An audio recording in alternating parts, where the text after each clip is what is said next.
Hi friends, എല്ലാവർക്കും online ക്ലാസ്സിലേക്ക് സ്വാഗതം. ഇന്ന് നമ്മൾ ഡിസ്കസ് ചെയ്തത് 7ാം ക്ലാസ്സിലെ അടിസ്ഥാന പാഠാവലി ക്വസ്റ്റ്യൻ പേപ്പറാണ്. അപ്പോൾ 7ാം ക്ലാസ്സുമായി ബന്ധപ്പെട്ട ഒരുപാട് വീഡിയോസ് ഓൺലൈൻ ക്ലാസ് എന്ന ഈ ചാനൽ അപ്ലോഡ് ചെയ്തിട്ടുണ്ട്. ക്ലാസ് 7 ആനുവൽ എക്സാം എന്ന പ്ലേലിസ്റ്റ് ചെക്ക് ചെയ്താൽ നിങ്ങൾക്ക് ക്വസ്റ്റ്യൻ പേപ്പർ ഡിസ്കഷൻ ലഭ്യമാണ്. എല്ലാ സബ്ജക്റ്റിൻ്റെയും ക്വസ്റ്റ്യൻ പേപ്പർ ഡിസ്കഷൻ ഉണ്ട്. അതോടൊപ്പം തന്നെ ഫസ്റ്റ് ടൈം എക്സാമിൻ്റെയും ക്രിസ്മസ് എക്സാമിൻ്റെയും ക്വസ്റ്റ്യൻ പേപ്പർ ഡിസ്കഷൻ നിങ്ങൾ നോക്കുന്നത് നന്നായിരിക്കും. കാരണം ആനുവൽ എക്സാമിന് ഫുൾ ചാപ്റ്റേഴ്സാണ് എക്സാമിന് വരിക. ഇപ്പോൾ ഏത് ഭാഗത്തു നിന്നാണ് എക്സാം വരിക എന്നൊന്നും പറയാൻ പറ്റില്ല. മെജോറിറ്റി തേർഡ് ടേം എന്നായിരിക്കും. ചില ക്വസ്റ്റ്യൻ പേപ്പറിൽ ഫസ്റ്റ് ടൈമിന് പ്രിഫറൻസ് കൊടുക്കുന്നതായിട്ട് കാണുന്നുണ്ട്. അപ്പോൾ നിങ്ങൾ അതൊക്കെ ശ്രദ്ധിക്കുക. അപ്പോൾ നമുക്ക് 7ാം ക്ലാസ്സിലെ പ്രവർത്തനങ്ങൾ നോക്കാം. 6 പ്രവർത്തനമുണ്ട്. ആദ്യത്തെ പ്രവർത്തനം നിർബന്ധമായും ചെയ്യണം. 2 മുതൽ 6 വരെയുള്ള പ്രവർത്തനം 4 ഉത്തരം എഴുതിയാൽ മതി. അപ്പോൾ നമുക്ക് വളരെ എളുപ്പമാണ്. ആദ്യത്തെ ആക്ടിവിറ്റി എന്ന് പറഞ്ഞാൽ കണ്ണും പൂട്ടിയല്ല നമുക്ക് പെട്ടെന്ന് തന്നെ ആൻസർ ചെയ്യാൻ പറ്റും. നമ്മൾ ഈ ഒരു പാസേജ് നല്ലവണ്ണം വായിച്ചാൽ മതി കേട്ടോ. അപ്പോൾ അതാരും മിസ്സാക്കരുത്. ആ 5 മാർക്ക് എല്ലാവരും മേടിച്ചിരിക്കണം. അപ്പോൾ നമുക്കൊന്ന് വായിച്ചു നോക്കാം. ചാറ്റ മഴയായി പെരുമഴയായി പെരുമ്പറയായി ഘോഷിക്കുന്ന വർഷം ചിലപ്പോൾ വലിയ വെള്ളപ്പൊക്കമായി മാറും. കുട്ടികളായ ഞങ്ങൾക്ക് ഏറ്റവും പ്രിയപ്പെട്ട കാലമാണത്. ഏത്? മഴക്കാലം അല്ലേ? മുതിർന്നവർക്ക് ദുരിതവും. താണപ്പറമ്പുകളിൽ താമസിക്കുന്ന അയൽക്കാർ ഞങ്ങളുടെ വീട്ടിൽ കുടിയേറും. അതോടെ കളിക്കാൻ ഒരുപാട് കൂട്ടുകാരും കുറിച്ച് നടക്കാൻ അരിയോ പയറോ വറുത്തതും. ഉമ്മറത്ത് നിന്ന് പടിയിറങ്ങിൽ ഓടി നടക്കുന്ന മുറ്റം നിറയെ വെള്ളം. അവിടെ വെള്ളം കെട്ടിയിടാം. മുറ്റത്ത് തന്നെ നീന്തി കളിക്കാം. കിഴക്കൻ മലകളിൽ നിന്ന് ഒഴുകി വരുന്ന ചെങ്കല്ല് കലർന്ന വെള്ളം. വെള്ളപ്പാച്ചിലിൽ ഒലിച്ചു വരുന്ന വൈക്കോൽ തുറവും അപൂർവമായി ചിലപ്പോൾ മരിച്ച ചില ജന്തുക്കളും. നെടുമുടി വേണം. അപ്പോൾ നമുക്ക് ചോദ്യം നോക്കാം. പലതും പറയും പതിരും എന്ന ഒരു ലേഖനത്തിൽ നിന്നുള്ള കുറച്ച് ഭാഗമാണ്, ഒരു പാരഗ്രാഫാണ്. ഏത് കാലത്തെക്കുറിച്ചാണ് ഖണ്ഡികയിൽ പരാമർശിക്കുന്നത്? മഞ്ഞുകാലം, വേനൽക്കാലം, മഴക്കാലം. അപ്പോൾ നിങ്ങൾക്ക് ഇതിൽ നിന്ന് എന്താണ് മനസ്സിലാകുന്നത്? ചാറ്റമഴയായി പെരുമഴയായി പെരുമ്പറയായി എന്നൊക്കെ പറയുമ്പോൾ തന്നെ ഏത് കാലമാണ് അതിനെക്കുറിച്ച് പറയുന്നത്? അപ്പോൾ ഈ 5 മാർക്കിൻ്റെ ചോദ്യത്തിൻ്റെ ഉത്തരങ്ങൾ നിങ്ങൾ കമൻറ്റ് ബോക്സിൽ കമൻറ്റ് ചെയ്യണം. ഞാൻ അതിൻ്റെ ക്ലൂ ഒക്കെ നിങ്ങൾക്ക് പറഞ്ഞുതരാം. അപ്പോൾ നിങ്ങൾക്ക് ഇത് മനസ്സിലായല്ലോ ഏത് കാലത്തെക്കുറിച്ചാണ് ഖണ്ഡികയിൽ പരാമർശിക്കുന്നത്? മഞ്ഞുകാലം, വേനൽക്കാലം, മഴക്കാലം. അപ്പോൾ ചാറ്റമഴയായി പെരുമഴയായി എന്ന് പറയുമ്പോൾ തന്നെ നിങ്ങൾക്കറിയാം. ഇനി അടുത്തത്, താണപ്പറമ്പുകളിൽ താമസിക്കുന്ന അയൽക്കാർ ഞങ്ങളുടെ വീട്ടിൽ കുടിയേറും. ഇതിൽ നിന്നും മനസ്സിലാവുന്നത് എന്ത്? അപ്പോൾ അടുത്ത് താമസിക്കുന്ന ആൾക്കാർ, അതായത് അയൽവാസികൾ നമ്മളെ വീട്ടിലേക്ക് വരും. അപ്പോൾ അതിൽ നിന്ന് നിങ്ങൾക്ക് മനസ്സിലാവുന്നത് എന്താണ്? സഹജീവി സ്നേഹം, മര്യാദ, ബഹുമാനം. എന്തുകൊണ്ടാണ്? നമുക്ക് അയൽക്കാരോട് സ്നേഹമുള്ളത് കൊണ്ടല്ലേ അയൽക്കാർ നമ്മുടെ വീട്ടിലേക്ക് വരുന്നത്. അപ്പോൾ അതും നിങ്ങൾക്ക് മനസ്സിലായി കാണും. നിങ്ങൾ കമൻറ്റ് ബോക്സിൽ കമൻറ്റ് ചെയ്യുക. കിഴക്കൻ മലകളിൽ നിന്ന് ഒഴുകി വരുന്ന വെള്ളത്തെ എങ്ങനെയാണ് വിശേഷിപ്പിച്ചിരിക്കുന്നത്? മലവെള്ളം, ചെങ്കല്ല് കലർന്ന വെള്ളം, ശുദ്ധമായ വെള്ളം. അപ്പോൾ നമുക്കത് ഇവിടെ എവിടെയോ ഉണ്ടോ? ഇവിടെ എവിടെയോ ഉണ്ട് അല്ലേ? നമ്മൾ വായിച്ചിട്ടുണ്ട്. അതാ, മുറ്റത്ത് തന്നെ നീന്തി കളിക്കാൻ കിഴക്കൻ മലകളിൽ നിന്ന് ഒഴുകി വരുന്ന ചെങ്കല്ല് കലർന്ന വെള്ളം. അപ്പോൾ അത് ഏതാണെന്ന് നിങ്ങൾക്ക് മനസ്സിലാവും. എല്ലാവരും കമൻറ്റ് ബോക്സിൽ കമൻറ്റ് ചെയ്യണം.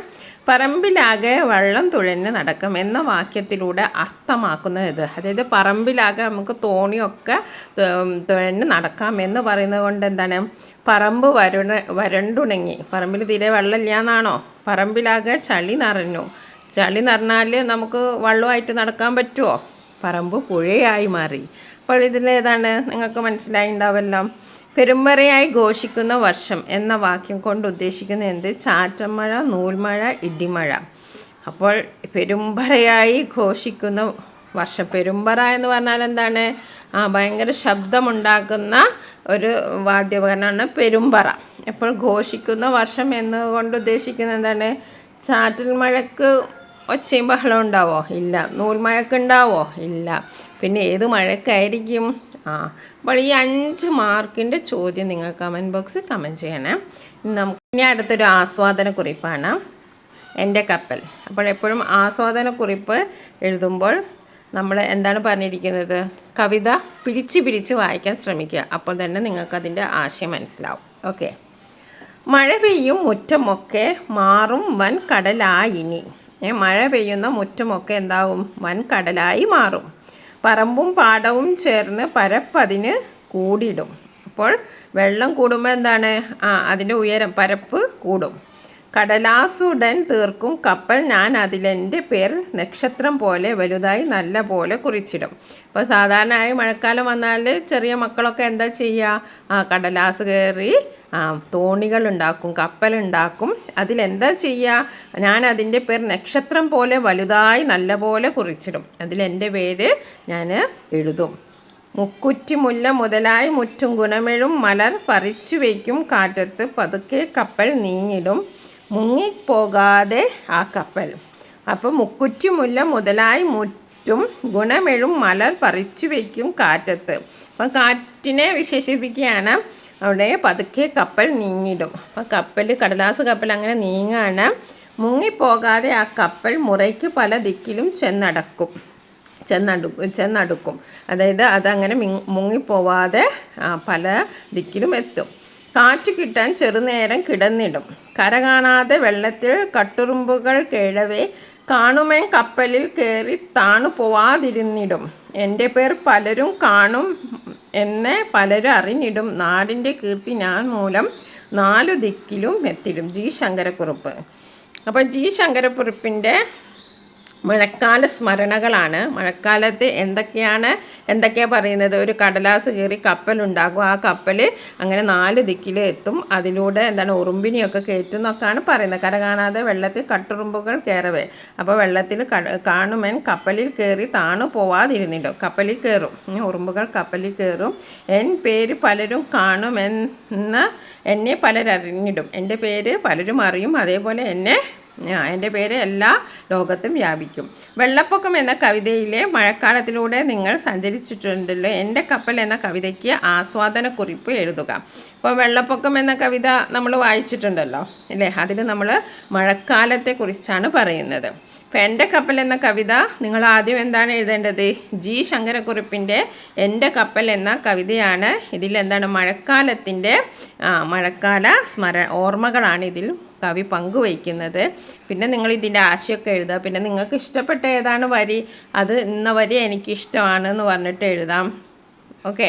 പിന്നെ ഇനി അടുത്തത് വെള്ളപ്പൊക്കം എന്ന കവിത എഴുതിയതാര്? P Bhaskaran, N V Krishna Warrier, Edasseri. അപ്പോൾ വെള്ളപ്പൊക്കം എന്ന കവിത എഴുതിയതാരാണ്? N V കൃഷ്ണവാര്യരാണ്. ഇനി അടുത്തത് ഒരു താരതമ്യക്കുറിപ്പാണ്. വീട്ടിലകപ്പെട്ടു പോയ ജൻട്രിയെ നിങ്ങൾ വായിച്ചല്ലോ, കണ്ടല്ലോ. 2 ചിത്രങ്ങളെ നിരീക്ഷിച്ച് ജൻട്രിയുടെയും കിളികളുടെയും അവസ്ഥകളെ താരതമ്യം ചെയ്ത് കുറിപ്പ് തയ്യാറാക്കൂ. ഇവിടെ ഒരു പുഴയുണ്ടായിരുന്നു, സത്യം. അച്ഛൻ അതിൽ കുളിക്കാറുണ്ടായിരുന്നു. ഇങ്ങനെ പറഞ്ഞത് ആര്? ജൻട്രി, ഭാസ്കരൻ, ഉത്തമൻ. അത് ആരാണെന്ന് ചോദ്യം നിങ്ങൾക്ക് എല്ലാവർക്കും അറിയാലോ. കമൻറ്റ് ബോക്സിൽ കമൻറ്റ് ചെയ്യാം. ഈ താരതമ്യക്കുറിപ്പ്, അതായത് മീനുകളുടെ ആകാശവും പറവകളുടെ ഭൂമിയും എന്ന പാഠഭാഗവുമായി ബന്ധപ്പെട്ട ഒരു ചോദ്യമാണിത്. അതിൽ ജൻട്രിയെ നമുക്കറിയാം, ഉത്തമനെയും അറിയാം അല്ലേ? അപ്പോൾ കൂട്ടിലടക്കപ്പെട്ട പറവകളെയും തോടും പുഴയും കായലും കടലും നഷ്ടപ്പെട്ട് ചില്ലുകൂട്ടിനുള്ളിൽ നീന്തുന്ന മീനുകളെയും ഓർത്ത് സങ്കടപ്പെടുന്ന ഒരു കുട്ടിയെയാണ് നമ്മൾ അതിൽ കാണപ്പെടുന്നത്. അതാരാണ്? ഉത്തമൻ. എന്നാൽ ജെൻട്രി തോമസോ കൂട്ടിലകപ്പെട്ട കിളിയെ പോലെ തന്നെയാണ് ജെൻട്രിയുടെ ജീവിതം. പ്രകൃതിയുടെ സ്വാഭാവിക ചുറ്റുപാടുകളിൽ നിന്ന് വേറിട്ട് കഴിയാൻ നിർബന്ധിതരായ മനുഷ്യൻ ഉൾപ്പെടെ ജീവിവർഗങ്ങളുടെ നിസ്സഹായാവസ്ഥയാണ് അർഷാദ് ബത്തേരിയുടെ മീനുകളുടെ ആകാശവും പറവകളുടെ ഭൂമിയും എന്ന കഥയിലൂടെ പങ്കുവയ്ക്കുന്നത്. അപ്പോൾ നിങ്ങൾ അത് വായിച്ചിട്ട് നിങ്ങൾക്ക് മനസ്സിലായി കാണും. അതായത് ജൻട്രിയുടെ വീട്ടിലെ കൂട്ടിലിട്ടിരിക്കുന്ന പക്ഷിയെ മോചിപ്പിക്കാൻ ഉത്തമൻ വളരെയേറെ പരിശ്രമിക്കുകയാണ്. ആദ്യ പരിശ്രമം പരാജയപ്പെട്ടു. എങ്കിലും നിരാശനാവാതെ അവൻ വീടിനരികിലെ മാവിൻ വലിഞ്ഞു കയറി കൊമ്പുകൾക്കുള്ളിൽ മറിഞ്ഞിരുന്ന് ജൻട്രിയുടെ വീട്ടിലേക്ക് തുടങ്ങി. ഗേറ്റ് തുറന്ന് ഭാസ്കരൻ പുറത്തു പോയതോടെ ഉത്തമൻ താഴേക്ക് ചാടി വീടിൻ്റെ മുന്നിലെത്തി. എന്നിട്ട് പക്ഷിക്കൂടിൻ്റെ കൊളുത്തിൽ കൈവച്ച് പക്ഷികളെ കൈക്കൂട്ടി അടിച്ച് ഒച്ച വെച്ചുണർത്തി അല്ലേ? എന്നിട്ട് വാതിൽ തുറന്നിട്ട് പക്ഷികളെല്ലാം മോചിപ്പിച്ചു. അപ്പോൾ നമുക്കൊന്ന് ചെറുതായൊരു മാതൃക നോക്കാം. സ്വാതന്ത്ര്യങ്ങൾ നിഷേധിച്ച് കൂട്ടിലകപ്പെട്ട് കഴിയുന്ന കിളികളുടെ അവസ്ഥ തന്നെയാണ് പാഠഭാഗത്ത് ജൻട്രിയുടെ സാഹചര്യവും. കൂറ്റം മതിലിനുള്ളിൽ പരന്നു കിടക്കുന്ന വീട്ടിൽ അടഞ്ഞു കിടക്കുന്ന മുറിക്കുള്ളിൽ കൂട്ടിലടച്ച കിളിയെ പോലെയാണ് ജൻട്രിയുടെ ജീവിതം. ആഡംബരത്തിലും പൊങ്ങച്ചത്തിലും നീന്തി കുളിക്കുന്ന പപ്പയുടെയും അമ്മയുടെയും ഇടയിൽ പുറത്തേക്ക് പോകാൻ കഴിയാതെ മഴയും വെയിലും കൊള്ളാതെ കാർട്ടൂൺ സിനിമകളുടെ ലോകത്ത് കഴിയുന്ന കുട്ടിയാണ് അവൻ. കൂട്ടിലടക്കപ്പെട്ട കിളികളെ പോലെ പ്രകൃതിയിലേക്ക് കണ്ണും കാതും തുറക്കാനാവാതെ വീടുകളിൽ തടങ്കലിലാകും ബാല്യങ്ങളെ ജനറിലൂടെ കഥാകൃത്ത് തുറന്നു കാട്ടുന്നത്. ഇനി അടുത്തൊരു വിശകലന കുറിപ്പാണ്. അശ്വതിക്ക് മിഠായി നൽകിയ കഥാകാരനെ കണ്ടില്ലേ? ട്രാഫിക് ബ്ലോക്കിൽ കൈക്കുഞ്ഞും ഏന്തി പൊരിവെയിലത്ത് ബലൂൺ വിൽക്കുന്ന ഒരു സ്ത്രീ കൈനീട്ടി യാചിച്ചു. ഒരു ബലൂൺ വാങ്ങണേ, ശല്യം എന്ന് പറഞ്ഞുകൊണ്ട് അച്ഛൻ കാറിൻ്റെ ഗ്ലാസ് കയറ്റി വെച്ചു. എൻ്റെ കണ്ണുകൾ ആ കുഞ്ഞിൻ്റെ മുഖത്ത് ആയിരുന്നു. ഞാൻ എൻ്റെ വശത്തെ ഗ്ലാസ് താഴ്ത്തി കയ്യിലെ നേന്ത്രപ്പഴവും കളിപ്പാട്ടവും ആ കുഞ്ഞിന് നേരെ നീട്ടി. ഈ കുട്ടിയുടെ പ്രവൃത്തി വിശകലനം ചെയ്ത് കുറിപ്പ് തയ്യാറാക്കുക. അപ്പോൾ നമുക്ക് ഇതിന്നെന്താ മനസ്സിലാവുന്നത്? സഹജീവികളോടുള്ള സ്നേഹം അല്ലേ? മുതിർന്നവർക്കില്ലാത്ത സ്നേഹം ആ കുട്ടിക്കാണ് ഉള്ളത്. അപ്പം വിശകലനം തീർക്കുക. അതായത് കയ്യിലുണ്ടായിരുന്ന നേന്ത്രപ്പഴവും കളിപ്പാട്ടവും പൊരിവെയിലത്ത് തൻ്റെ ജീവിത സാഹചര്യങ്ങൾ മറികടക്കുവാൻ ബലൂൺ വിൽക്കുന്ന സ്ത്രീയുടെ കുഞ്ഞിന് നൽകുന്നതോടെ ഇവിടെ കുട്ടിയുടെ സ്നേഹം, ആ മനോഭാവമാണ് വ്യക്തമാക്കുന്നത്. കുട്ടിയുടെ അച്ഛൻ കാറിൻ്റെ ഗ്ലാസ് കയറ്റി വെക്കുകയാണ് ചെയ്തത്. ഇടുങ്ങിയ മനസ്സിൻ്റെ പ്രതിഫലനമാണ് ഇവിടെ കുട്ടിയുടെ അച്ഛനിലൂടെ തുറന്നു കാണിക്കപ്പെടുന്നത്. ഇതിൽ നിന്ന് മനസ്സിന് വികാസവും വിശാലതയും കൂടുന്നതിനനുസരിച്ച് താൻ ജീവിക്കുന്ന ലോകത്തെ വികസിപ്പിക്കാനും പ്രബുദ്ധമാക്കാനും ഒരാൾക്ക് കഴിയുമെന്ന് മനസ്സിലാക്കാം. ഇനി അടുത്തത് നിവേദനമാണ്. നമ്മൾ ഒരുപാട് നിവേദനങ്ങൾ ഇതിനു മുമ്പ് അപ്ലോഡ് ചെയ്തിട്ടുണ്ട്.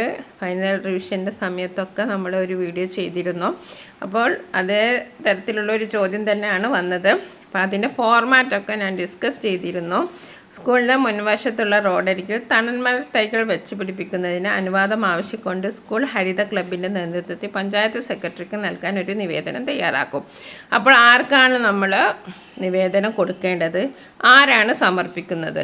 ഇതൊക്കെ ഇവിടെ തന്നിട്ടുണ്ട്. സ്കൂൾ ഹരിത ക്ലബിൻ ആണ് സമർപ്പിക്കുന്നത്. പഞ്ചായത്ത് സെക്രട്ടറിക്കാണ്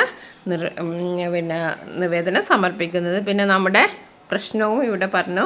തണൽ മരത്തൈകൾ വെച്ച് പിടിപ്പിക്കാൻ അനുവാദം ആവശ്യപ്പെട്ടുകൊണ്ടാണ്.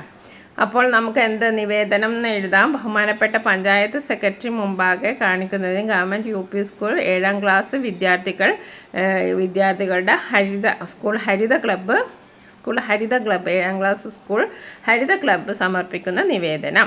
വിഷയം റോഡരികിൽ തണൽ തൈകൾ വെച്ച് പിടിപ്പിക്കുന്ന അനുബന്ധിച്ച് കാണിക്കുന്ന സ്കൂളിൻ്റെ മുൻവശത്തുള്ള റോഡ് അരികിൽ കുട്ടികൾക്കും അതുപോലെ തന്നെ മുതിർന്നവർക്കും തണൽ ഒരുക്കണമെന്ന ആശയം ഉയർന്നു വന്ന സാഹചര്യത്തിൽ സ്കൂളിലെ ഹരിത ക്ലബിൻ്റെ നേതൃത്വത്തിൽ സ്കൂളിൻ്റെ മുൻവശത്തുള്ള റോഡ് അരികിൽ തണൽ മരത്തൈകൾ വെച്ച് പിടിപ്പിക്കുന്നതിനും എത്രയും വേഗം നടപടി സ്വീകരിക്കണമെന്ന് അപേക്ഷിക്കുന്നു. ഇതിനായി പഞ്ചായത്തിൻ്റെ എല്ലാവിധ സഹായങ്ങളും ഉണ്ടാവുമെന്ന് പ്രതീക്ഷിക്കുന്നു.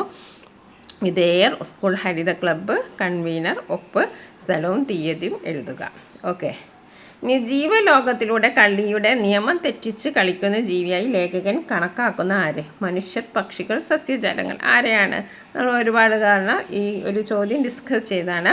അപ്പോൾ നിങ്ങൾ കമൻറ്റ് ബോക്സ് അതിൽ കമൻറ്റ് ചെയ്യുക. പ്രതികരണക്കുറിപ്പ്. നമ്മുടെ ലോകം നാം സൃഷ്ടിക്കുന്നു എന്ന പാഠഭാഗത്തിൽ അവരവരുടെ ജീവിത താല്പര്യങ്ങളാണ് ഓരോരുത്തരുടെയും ലോകത്തെ വാർത്തെടുക്കുന്നത് എന്ന പ്രസ്താവനയുണ്ട്. ഈ പ്രസ്താവനയോടുള്ള നിങ്ങളുടെ പ്രതികരണവും അനുഭവങ്ങളും മറ്റു ഉദാഹരണങ്ങളും ചേർത്ത് കുറിപ്പായി എഴുതുക. നമുക്ക് എഴുതി നോക്കാം. ഒരു മാതൃകയാണ്. അവനവൻ്റെ ആശയങ്ങൾ ഉൾക്കൊള്ളിച്ച് വേണം നിങ്ങൾ എഴുതാൻ. പാഠഭാഗം നല്ലവണ്ണം വായിച്ചാൽ തന്നെ നമുക്ക് ഓരോ പാഠഭാഗവുമായി ബന്ധപ്പെട്ട എഴുതേണ്ട ആശയങ്ങൾ നമ്മുടെ മനസ്സിലേക്ക് വരും. അപ്പോൾ ഒരു 1-2 പ്രാവശ്യം നമ്മുടെ ജീവിതത്തെ രൂപപ്പെടുത്തുന്നത് പരിസരങ്ങളും പാരമ്പര്യങ്ങളുമാണെന്ന് അടുത്ത കാലം വരെ ശാസ്ത്രജ്ഞർ വാദിച്ചിരുന്നു. എന്നാൽ നമ്മുടെ ചിന്തകളും ലക്ഷ്യങ്ങളും വികാരങ്ങളുമാണ് നമ്മുടെ ലോകം സൃഷ്ടിക്കുന്നതെന്ന് ആധുനിക മനഃശാസ്ത്രം അഭിപ്രായപ്പെടുന്നു. ഒരാളിൻ്റെ മനസ്സിൻ്റെ സ്ഥിതിയും പ്രവർത്തന രീതിയും അയാളെ രൂപപ്പെടുത്തുന്നതിൽ വളരെ വലിയ പങ്ക് വഹിക്കുന്നുണ്ട്. വ്യക്തമായ ലക്ഷ്യവും അത് നേടിയെടുക്കുന്നതിനു വേണ്ടിയുള്ള കഠിനമായ പരിശ്രമവുമാണ് നമ്മുടെ ലോകം സൃഷ്ടിക്കുന്നത്. മനസ്സിന് വിശാലത കൂടുന്നതിനനുസരിച്ച് നമ്മുടെ ലോകത്തിന് വികാസമുണ്ടാകും. ജനിക്കുന്ന ഇടമോ സാഹചര്യങ്ങളോ ആർക്കും മുൻകൂട്ടി തീരുമാനിക്കാനാവില്ല. എന്നാൽ എങ്ങനെ ജീവിക്കണമെന്ന് തീരുമാനിക്കുന്നത് അയാൾ തന്നെയാണ്. ജീവിതത്തെ ഉത്തരവാദിത്ത ബോധത്തോടെ സമീപിക്കുകയും വ്യക്തമായ ലക്ഷ്യം മുന്നിൽ കണ്ട് പ്രവർത്തിക്കുകയും ചെയ്താൽ തീർച്ചയായും സമൂഹത്തിന് മാതൃകയായി മാറാൻ ഏതൊരാൾക്കും കഴിയും. നമ്മുടെ ലോകം നാം തന്നെയാണ് സൃഷ്ടിക്കുന്നത് എന്ന ലേഖകൻ്റെ അഭിപ്രായം അക്ഷരം പ്രതി ശരിയാണ്.